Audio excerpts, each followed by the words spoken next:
Dostlar, hamıya salam. Hər vaxtınız xeyir olsun. Hal-hazırda gecə saat 12-nin yarısıdır. Buradan görsənmir, amma səmimiyyətimə inana bilərsiniz. Oyundan çıxıb birbaşa gəlmişəm çəkilişə. Vəziyyətim deyim ki, yaxşıdır və yaxud pis. Normalam, hər şey qaydasındadır. Çoxdan da çəkiliş etmirdik. Biraz fasiləyə getmişdik bəzi nüanslara görə və belə qərara gəldim ki, elə ən yaxşısı El Clasico'dan sonra çəkilişləri bərpa edim və elə bu oyun haqqında danışım. Başlayaq. El Clasico, El Grand Clasico. Gözlənilən gün gəlib çatdı və səbirsizliklə biz bu oyunu gözləyirdik. İndi bəziləriniz deyə bilərsiniz ki, Fuad, çox belə təmkinlisən, sakitsən. Hələ ki belə pərdəni saxlayıram. Bilmirəm, indi başım uşaqlar baxır, gənclər baxır, böyüklər baxır. İndi onlara hörmət əlaməti olaraq özümü saxlamağa çalışıram. Oyuna görə əsəbi deyiləm. Əlbəttə ki, oyundan öncə Real Madrid oyunun favoriti göstərilirdi və bu normal idi. Bəzi Barcelona azarkeşləri bunu qəbul etmək istəmirdilər. Amma hər şey göz qabağındadır. Sadəcə olaraq bir nüans deyirəm. Barcelona'nın zədəlləri və Kylian Mbappe'nin möhtəşəm formda olması. Artıq psixoloji olaraq Barcelona Kylian Mbappe'nin təhlükəsini hiss edirdi. Bunu əlbəttə ki, heç kim demir, amma pərdə arxasından bu açıq-aşkar görsənirdi. Oyun niyə belə oldu? Nəyə görə belə oldu? Kimin günahıdır? Məncə heç kimin günahı deyil. Amma günahkar var. Yox, var. Niyə də yox? Necə ilə kim heç kimin günahı deyil? Başa düşmədim. Yəni, bura mən gəlməmişəm ki, komandanı itin soxum çıxaram. Komandanı pisləyəm.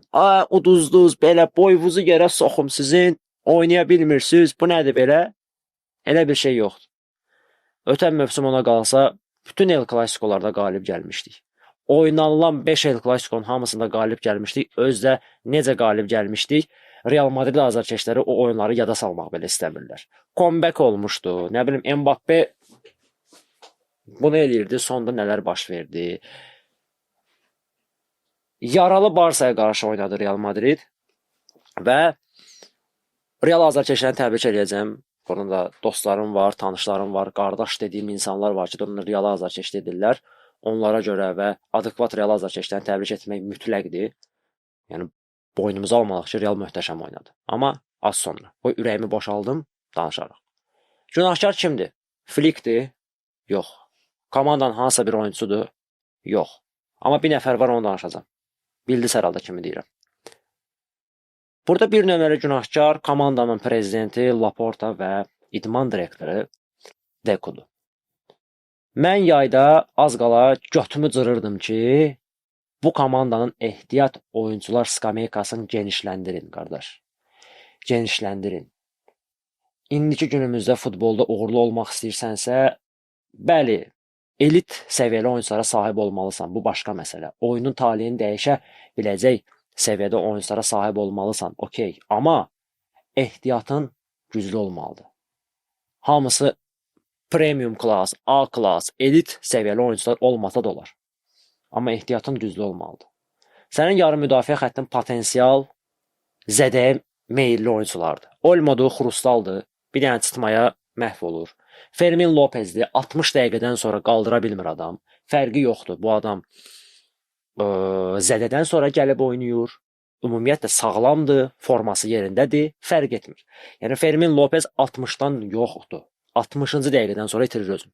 Bu belədir bu adam. Casado yaxşı formasında deyil. Müdafiə haqqında danışılasa söz yoxdur. Yəni dayağımız var idi. Inigo Martinez'imiz var idi. Mən artıq hər çıxışda onun haqqında danışıram, belə görürəm. Yoxdur da, yoxdur. Ötən mövsüm nəyə görə uğurlu olduq? Mənəvi liderlərimiz var idi.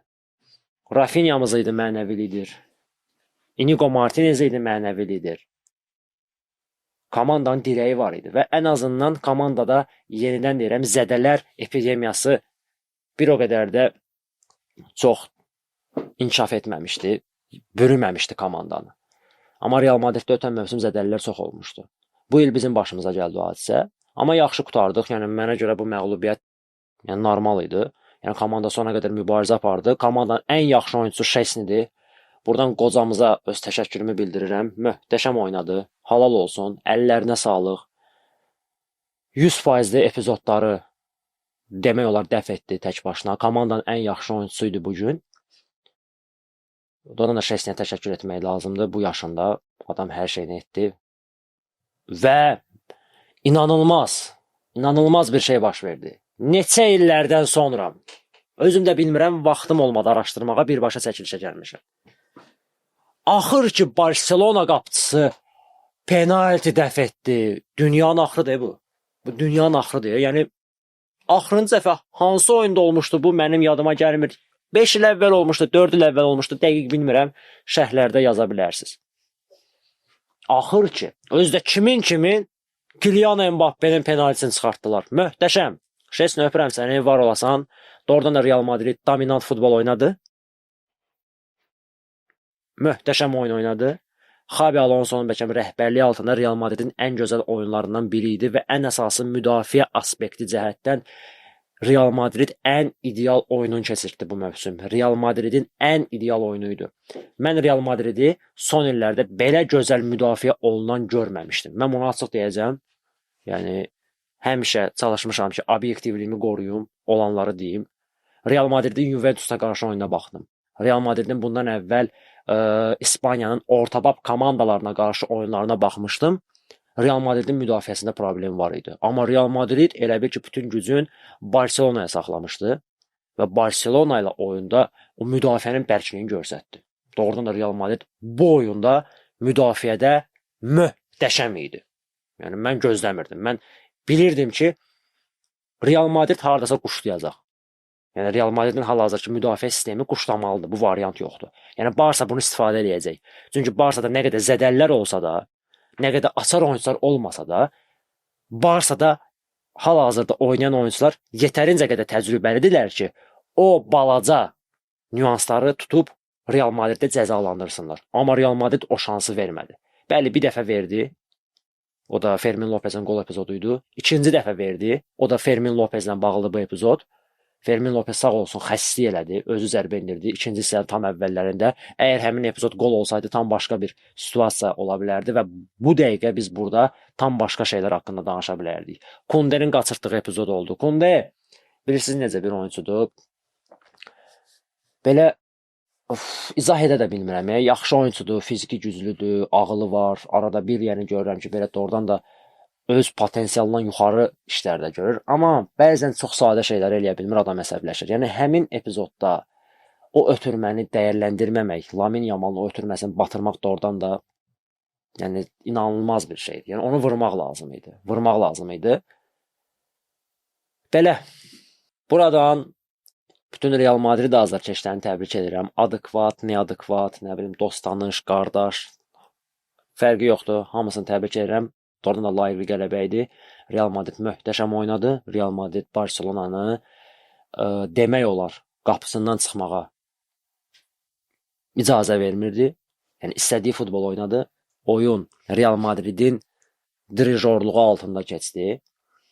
Bəli, birinci hissədə bəzi nüanslar oldu. Yəni, bəzi yerlərdə Barcelona üstünlüyü əl almaq istəyirdi, amma alınmadı. Çünki yorğunuq. Komandanın ehtiyatı zəifdir. Olympiakos'un oyunda can verdilər. Olympiakos'un oyunu haqqında danışmamışdım əslən. Mən həmin oyunda biz 6-1 hesablı qələbə qazandıq. Amma oyun bərbad idi. Mən bir zərrə qədər belə xoşuma gəlməmişdi. Həmin oyunda Olympiakos'un oyuncusu qırmızı vərəqə almasaydı, oyun bu hesabla bitməyəcəkdi. Əminliklə sizə deyirəm. 6-1 hesabına allandıq. Bəzilərimiz qaza gəldik ki, Barsa belə, Barsa elə. Hal-hazırda Barsa yaxşı formda deyil. Zədəllər var, anlayıram, yenən deyirəm. Amma nəsə çatışmamazlıqlar var. Komandada mental lider yoxdur. Komandada yumruğu vuran yoxdur. Və bunu Laporta görmədisə, Laporta arxayınlaşdı. Laporta dedi, Flick nəsə eləyəcək. Kimisə çıxaracaq. Gerard Martin'dən Maldini düzəldəcək. Eric Garcia'nı Stam eləyəcək. Şesni Buffonun cavanlığına dönəşəcək. Rashford Prime Rashford'a qayıdacaq 2017-2018-ə. Nə bilim. Belə, yəni rəhbərliyin günahıdır bu. Mən bunu həmişə demişəm. Laporta Barsanı sevir, Barsasız yaşaya bilmir. Bu başqa məsələ. Buna mən heç nə demək istəmirəm, amma elədikləri bəzən düzgün deyil. Atdığı addımlar, qəbul elədiyi qərarlar Barselonanı uçuruma apara bilər. Uçuruma apara bilər. Lamin Yamal, oyda, bax burada ağız açılacaq. Bax burada xahiş edirəm, 18 yaşından aşağı olan şəxslər, xahiş edirəm bu videoya baxmayın. Keçin bu videonu, ya da keçmirsinizsə, sizdən artıq dərəcədə xahiş edirəm, bu 5 dəqiqəsinə qulaq asmayın. Mən dözə bilmirəm. Onsuz da senzura qoyacağıq da, belə pis çıxmasın. Senzura qoyacaq, amma tema tutasınız da, belə deyim. Lamin Yamal. Mən yayda Lamin Yamal haqqında danışanda mənə dedilər ki, Fuad, sən güya Barsada oynasan, onun elədiklərini eləmərsən. Problem mənim Barsada oynamağım deyil. Problem ya da və yaxud kiminsə, yəni bizdən kiminsə Barsada oynayıb ya da Real Madriddə oynamağı deyil. O məşhurluğa sahib olması deyil. Problem odur ki, yəni biz onunla özümüzü müqayisə etməməliyik. O möhtəşəm və böyük oyuncularla müqayisə olunmalıdır və o ilə özün tay tutmalıdır. Messi ilə bir olmaq istəyirsənsə, Messi ilə eyni leveldə olmaq istəyirsənsə, Messinin həyat tərzini sürməlisən. Ronaldo'nun həyat tərzini sürməlisən. İşləməlisən öz üzərində. Futbol haqqında düşünməlisən. Çünki sən hələ heç bir nailiyyətin yoxdur.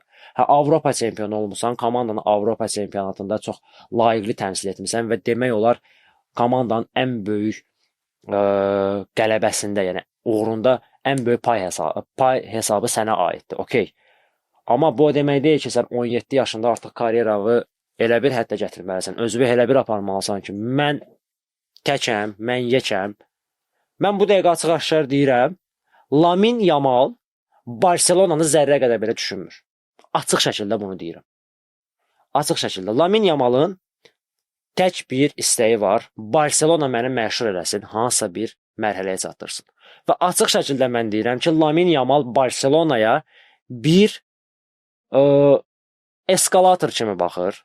Bir körpü kimi baxır. Necə anlayırsınız, anlayın. Yəni sadəcə olaraq Barselona hesabına mən PR qazanım, hype qazanım, məni belə tanısınlar, məni belə borcu tanısınlar, deyim, partladım, eləyim. Adamın 18 yaşı var. Bir adamın 18 yaşında nə qədər sevgilisi olar ala? Mən bunu danışıram, mənə deyirlər ki, sən futbola haramla baxırsan, sənin nə dəxli var? Adam çıxıb futbolunu oynayır. Görürük də futbolun. Adam formda deyil ha. Amma o qədər istedadlıdır ki adam, o qədər yəni belə dəhşət bir şeydir ki, formda olmaya, formasında olmaya yenə də nəsə eləməyə bacarır və edir. Əvvəlki kimi, yəni ötən mövsümdəki kimi edə bilmir, okey.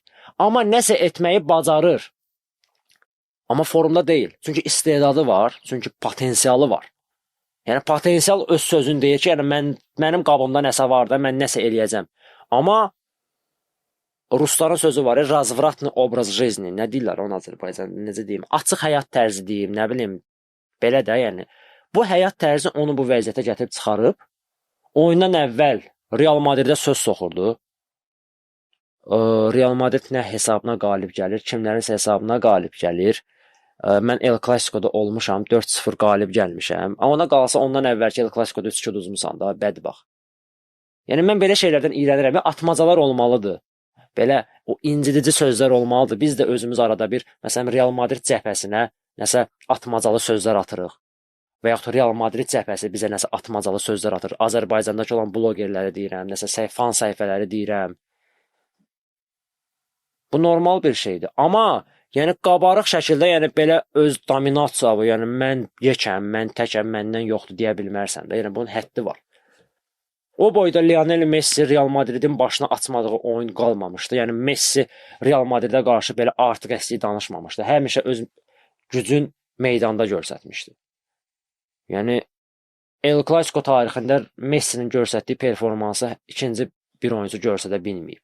Okey, Cristiano Ronaldo olsun. O da çox möhtəşəm bir işlər görüb El Clasicolarda. İkonik qolları var. İkonik qol sevincləri var. O hərəkətləri var, oyunları xilas etmələri var və yaxud başqa məsələlər. Yəni, okey də hamısını qoyuram bir qırağa, Ronaldinho-nu qoyuram, nə bilim, Raul'u qoyuram, Eto'nu qoyuram bir kənara, Iniesta'sı, Zidane'ı, nə bilim, Ramos'u. Elə iki nəfəri saxlayıram, Ronaldo ilə Messi. Yəni adamlar El Clasicolarda tarix yazıblar da, amma bir dəfə də çıxıb artıq əksik danışmayıblar. Hə, Ronaldo bir dəfə danışmışdı, o 2011-ci ildə Barselonaya söz atmışdı ki, Almeria'ya 8 gol vurublar. Görüm növbəti turda heç o qolların yarısını bizə vura biləcəklər, yoxsa yox. Həmin oyundan sonra Barselona öz meydanında 5-0 hesablı qalib gəlmişdi Real üzərində. Hə, belə bir atmacası olmuşdu Cristiano Ronaldo'nun. Amma Cristiano Ronaldo ən azından o sözü atmağa az da olsa layiq idi də. Çünki ən azından nəsə uğuru var idi adamın və özünü tanıtmışdı. Amma belə atmacalar atmaq, bu yaşda o atmacalar atmaq düzgün deyil. Bu egoizmdir artıq. Mənim Vinicius'dan zəhləm gedir. Mən açıq deyirəm. Real Madriddə heç bir oyuncuya belə nifrətim yoxdur belə. Yəni demirəm sevirəm, açıq olacağam. Yəni şəffafam. Demirəm ki sevirəm. Amma nifrət də eləmirəm. Bir tək Vinicius'dan başqa. Çünki adam xaraktersizdir mənə görə. Və hal-hazırda Barcelona'da belə tipi oyuncunun olması məni biraz kədərləndirir. Vinicius tipində belə bir oyuncunun olması məni kədərləndirir. Lamine Yamal Vinicius kimi deyil, tam başqa bir sferadır. Vinicius provokatorun başqa variantıdır, bu başqa variantıdır. Amma Vinicius kimi gedirsən də, Vinicius'un yoluna gedirsən. Belə iyrənc şeylər eləmək düzgün deyil. Yəni doğrudan da düzgün deyil. Və heç nə də bilmədin. Heç nə də bilmədin. Birincisi də yatdın, batdın, yox idin. Carrerasın cibində qalmışdın. Ya da Nikinin yanında qalmışdın. Niki də nədir o qızın adı? Adı yadımdan çıxır. Mən o qızı görəndə mənim başıma qaynar su tökürlərdi. Allah'ın olsun. Da belə şey olmazdı ola da. Məsələn bu sən necə biz Barcelona'ya böyük klub deyirik. Elit klub deyirik. Amma yəni Barcelona qalıb bir dənə 18 yaş uşağın əlində. Yəni indi burada oturub danışmaq asandır, başqa məsələ. Amma prosta azarkeş kimi mən neçə illərdir Barcelona azarkeş deyirəm. Mən Barça azarkeş deyəndə Yamal heç dünyaya gəlməmişdi. Buna görə mən Laporta'ya əsəbləşirəm. Bu nə da? Yayda 3 dənə sevgili dəyişdi. Bir dənə xala ilə danışdı, bir dənə bu ilə danışdı. Nə bilim, bir dənə qız var idi, kimisə qucağında oturdu, ona izmen elədi. Bu nə da? Serialdır bu, brazilski serialdır ola bu. Bu futboldur, bu adamı futboldan başqa hər şey haqqında bunun adına şayələr çıxır. Futboldan başqa hər şey var bu adamın adında. O nə qədər olar, yəni başa düşmədim. İndi şəxsi həyat özü bilər, nədir? İndi sabah Lamine Yamal yaxşı oynayacaq, mənə deyəcəklər ki, bax gördün düzəldi adam. Düzəlməyindən söhbət getmir. Yaxşı oynaya bilər, yenə deyirəm, o qədər istedadlıdır ki o adam. İstedadı onun pis formda olmasını belə göstərmir. Amma bu adam çox getməyəcək belə gedişlə. Mən uşaqlara da demişəm, dostlarına da demişəm, o adam 25 yaşında prime'ın görsə mən Allahıma şükür eləyərəm. 25 yaşında prime'ın görsə mən Allahıma şükür eləyərəm. Amma Barcelona'nın ən böyük səhvi, Laporta'nın ən böyük səhvi Lamine Yamal'ın kaprizləri ilə oynamasıdır. Bunu biz Messi ilə də görmüşdük. Laporta Messi'nin nazı ilə oynayırdı. Sonra Bartomeu gəldi. Russell var idi. Bartomeu'nun atası. Dırnaq arasını demək istəyirəm. Messi nazı ilə oynayırdılar ki, ay Allah, qurban olun Messi, qurban olun. Sən Allah, nə istəyirsən elə. Get fillə vur, gəl nə bilim, gedək axşam bizə. Ürəyin nə istəyir? Gedək, amma getmə bu klubdan. Ürəyin istəyən hər şey eləyirik. Nə bilim, ürəyin istəyən məşqçini gətiririk. Ürəyin istəyən oyuncunu gətiririk. Ürəyin istəyən masajistkanı gətiririk. Sən Allah qal bu klubda. İndi hal-hazırda Laminin üstündə bu işlər gedir. Okey də Messi heç olmasa nəsə eləmişdi. Adam görsətdi ki, mən nəyəsə layiqəm. Bu da görsədib, amma da bunun da belə nazını oynamaq olmaz da. Atası gəlib samolyot istəyir, atası gəlib nə bilim vertolyot istəyir, atası nə bilim mənim üçün bilet təşkil elə, ora bunu elə. Anası nə bilim pul qarşılığında kimlərləsə görüşür, restoranda oturub söhbət edir, öz imzasını satır. Yəni bu xəbərlər o qədər çoxdur ki, mən artıq çatdırmıram. Yəni bilmirəm, adamın futboldan kənar o qədər xəbərləri var ki, mən artıq bilmirəm hansı haqqında danışım, yəni nə haqqında danışım. Yəni bu doğrudan da iyrəndirici bir şeydir. Vallahi billahi deyirəm, mən iyrənirəm belə xəbərləri eşidib. Yəni doğrudan utanıram ki, Barcelona'nın oyuncusu, yəni ümid bəslədiyimiz, gələcəyin Messi kimi gördüyümüz oyuncu belə şayələrlə gəzir. Belə yəni ləkələrlə gəzir. Biri var ki, yalandan ləkələr ola, yəni adına xərər gətirmək istəyərlər, adına nə bilim pis bir şeylər etmək istəyərlər. Bu başqa məsələ. Deyər, amma yalandan bunun adını niyə belə hype qazanırsınız? Niyə PR yığırsınız özünüzə? Amma bu hamısı olan şeylərdir, fakt şeylərdir. Adam imzasını pulla satır. Bu nə deməkdir? Sən kimsən? Bunu Ronaldo eləməyib, bunu Messi eləməyib, bunu Ronaldinho eləməyib, bunu dünyanın ən yaxşı oyunçuları eləməyib. Sən kimsən? Səsim də tutuldu ya, Allah hamd olsun. Olmaz belə.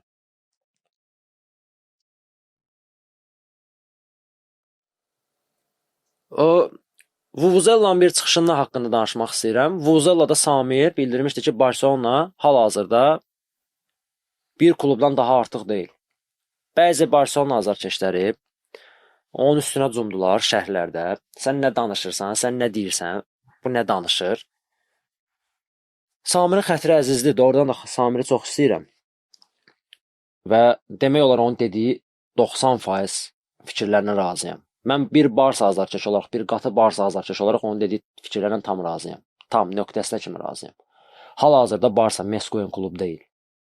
Meskoyan klub yəni bir klubdan daha artıq. Sən bir klubdan daha artıq ola bilmərsən. Kim olursan ol. Kim olursan ol.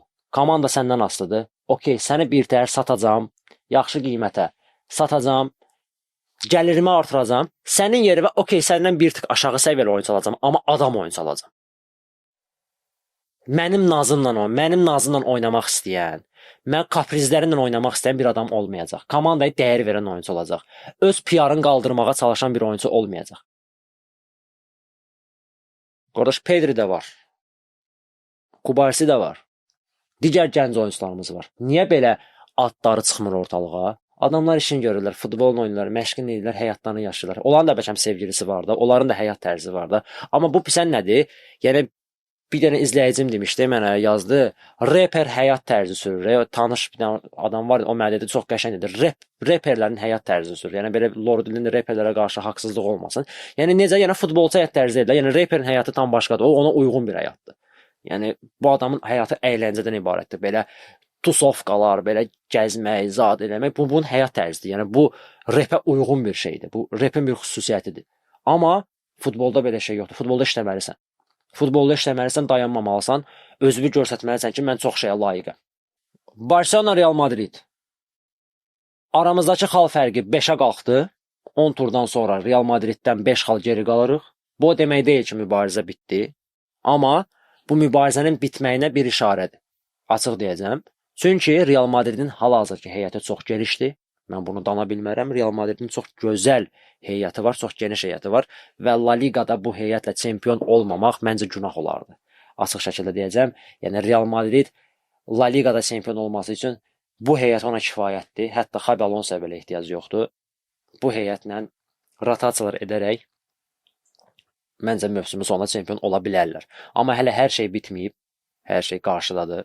Barcelona qayıdacaq, zədəllər qayıdacaq və biz görəcəyik ki, yaz aylarında nələr baş verəcək. Yaz aylarında zədə tendensiyası, yəni belə olsa Barcelonada çempionluq haqqında danışmaq məncə düzgün olmazdı.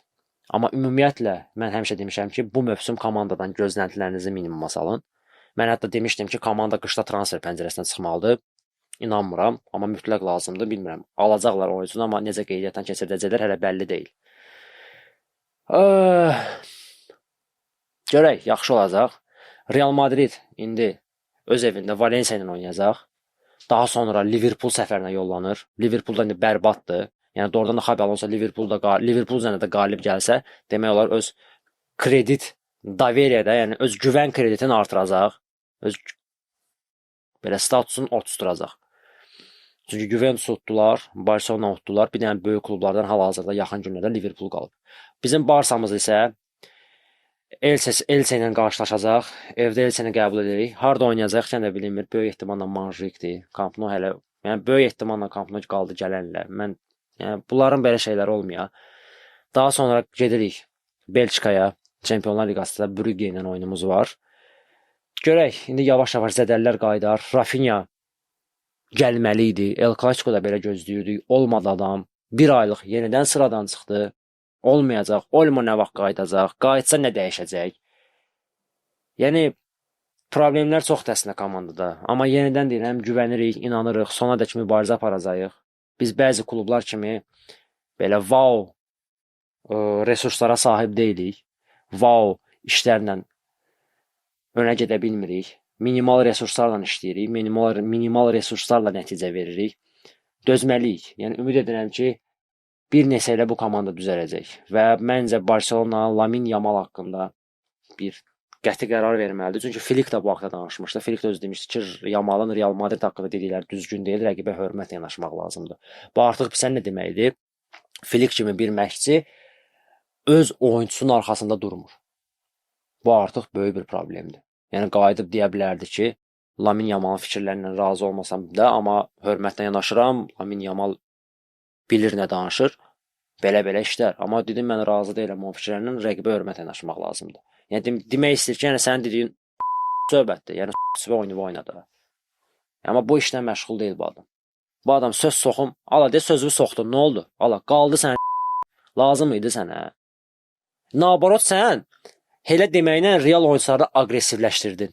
O sakit tempi Real ehtiyatla oynamaq istəyərdi bəlkə. Real bəlkə biraz daha belə rasional futbol oynayardı. Sən o deməklə Real oyunçularını əsəbləşdirdin. Özünə qarşı psixoloji bir təzyiq yaratdın. Lazım idi sənə bu. Digət bala. Nə bilim, mən belə şeyləri qəbul edə bilmirəm. Hakim haqqında danışmaq istəyirəm. Əlbəttə ki, bu hakimi hamımız yaxşı xatırlayırıq. 2024-cü ildə Santiago'da bizim qolumuzu saymadı. Lamine Yamal'ın epizodu idi. Yeri gəlmişkən bilmirəm. İndi qoldur yoxsa yox. Hamı deyir qoldur. Mənə görə də qol idi. Amma La Liga hələ də xəsislik edir. 2 milyon nədir vermək istəmir ki, o qol detektorun o yerləşdirsinlər stadionlara ki, hamımız açıq-aşkar görək ki, top keçib xətti yoxsa yox. Yenə də VAR-la baxırlar. VAR da tam onu görsə də bilmədi. Sağ olsun Lunin'in ayağı. Hə. Hakim demək olar belə normal idarə etdi. Hər iki tərəfə qarşı səhv qərarları oldu. Bu normaldır əslində. Sadəcə olaraq bir nüans mənə maraqlıdır ki, Pedri ilə Bellingham mübarizə aparırdı. Pedri'nin dirsəyinə dəydi. Yox, Pedri'nin çənəsinə Bellinghamın dirsəyi dəyir. Hakim cərimə zərbəsi təyin etdi. Həmin ona oxşar epizod Real Madridin ikinci qolunda Hüseynlə Kubarsi arasında baş verdi. Amma hakim heç bir reaksiya vermədi. VAR-a baxdılar, hə, yüngülvə dedilər, heç nə yoxdur. Burada biraz kapitanlıq da iş var. Frenkie de Jong biraz o epizodda passivlik elədi. Biraz daha aktiv ola bilərdi. Gedib hakimlə biraz boğuşa bilərdi. Bu biraz psixoloji təzyiqdir. O bacarmır Frenkie de Jong onu. Ona görə biraz bəlkə hakim çox üstünə getmədi. Elə bir Barsa razılaşdı bu epizodla. Razılaşdı, qəbullandı. Yəni biraz üstünə düşmək lazım idi. Məsələn, penalti epizodunda Erik Garcia'nın əl epizodunda açıq-aşkar penalti epizodu idi. Hakim düzgün qərar verdi. Bunu demək istəyirəm. Gördünüz, Valverde gəldi, hakimə təzyiq göstərdi. Psixoloji təzyiq göstərdi ki, qardaş, əl. Hə, De Jong da gəlir orada belə yavaş-yavaş. Yəni burada psixoloji amillər var. Yəni futbol bəzən ayaqla oynanılmır, başla oynanılmır və belə emosiyalarla, belə psixoloji təzyiqlərlə oynanılır. Yəni kapitan olmaq ona görə asan deyil. Məsələn, Inigo Martinez kapitan deyildi, sarğısız kapitan deyirdim mən ona. Elə epizodları tuturdu, başa düşürdü, hiss edirdi. Rafinha'da da o var. Bu, yəni deyirəm, psixoloji bir oyundur. Frenkie de Jong da o biraz zəif inkişaf edir. Frenkie de Jong məsələn nə deyir? Deyir mənə top verin, mən futbolumu oynayım da qardaş. Bu kapitanlığı məndən uzaq eləyin də. Mən kapitanlıq məndə alınmır. Yəni o kapitan olmaq ruhən bir olan bir şeydir. Onu hər adam bacarmır. Yəni məsələn Real Madriddə Vinicius'a kapitanlıq veriblər. Bəzi oyunlarda görürəm ki, komandanın nəsə 3-cü, 4-cü kapitanıdır.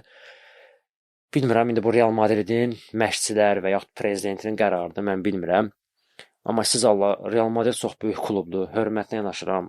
Valla, açıq deyəcəm, inciməyin məndən. Bəlkə də əlaqəviz var. Siz Allah götürün o kapitanlığı Vinicius'dan. Vinicius'a kapitanlıq verməyin. O kluba doğrudan da yaraşmır Vinicius kimi kapitan. Mən açıq şəkildə deyəcəm. Yəni Mbappe'yə verin, kimə verin, amma yəni doğrudan da yaraşmır adama kapitanlıq.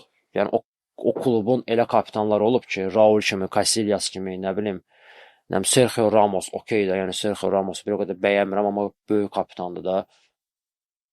Modric kimi, Kroos kimi kapitanları olub. Yəni indi gəlib o kapitanlıq sarğısı Vinicius'un qoluna girirsə, yəni mənim üçün qəribə gəlir o.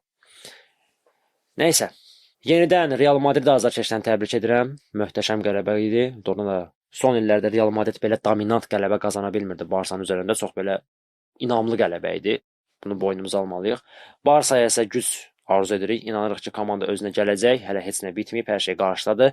Azarkeşlər öz keyfini pozmasınlar. Heç nə bitməyib, inanırıq. Sonadək mübarizə aparırıq. Ötən mövsüm biz comebacklərlə yadda qalmışdıq. Bu mövsümdə biz o comebackləri ümidvaram ki, edəcəyik və əlbəttə ki, azarkeşlərimiz sevinəcək. Siz də kanala abunə olmağı unutmayın. Videonu bəyənməyi unutmayın. Digər sosial şəbəkələrdə də məni izləməyi unutmasanız daha yaxşı olar. Çünki böyük bir hissəni, yəni öz işlərimi mən digər sosial şəbəkələrdə, Instagram və TikTokda paylaşıram. Yenidən hər birinizə təşəkkür edirəm, öpürəm, bağrıma basıram. Viska Barsa, Viska Kataloniya sonadək.